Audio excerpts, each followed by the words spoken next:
ஒரு average person படம் பார்க்கும்போதுல what's evidence of badly mixed sound உங்களை பொறுத்த வரைக்கும்? லைக் த பேசிக் எவிடன்ஸ் இது இருந்துச்சுன்னா கண்டிப்பா நல்லா பண்ணல இந்த work. சச்சின் வந்து நீங்க மாட்டி விடுறீங்க அப்படின்ற மாதிரி லுக் பாக்குறாரு.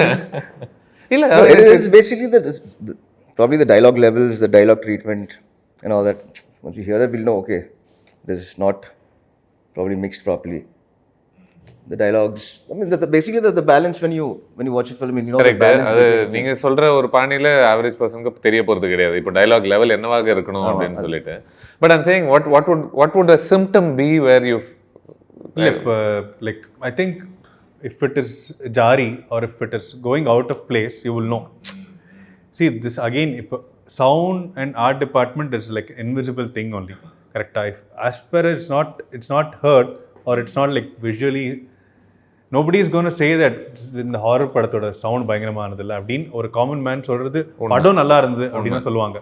ஆர் ஆக்டர்ஸ் நல்லா பெர்ஃபார்ம் பண்ணியிருந்தாங்க, நல்லா எடிட் பண்ணியிருக்காங்க, நல்ல சவுண்ட், ஐ மீன் நல்லா இருக்கு அப்படின்னு தான் பார்ப்பாங்க. they won't know, they can't get a nuance of it sounding good. But if it is off, if it is jari, இப்போ when you come out of a theater, if you have a real tired ear, வெளியே வந்தா போறோம்ப்பா அப்படின்னு இருந்ததுன்னா, then only you will start noticing that this is bad sound. புரியுது.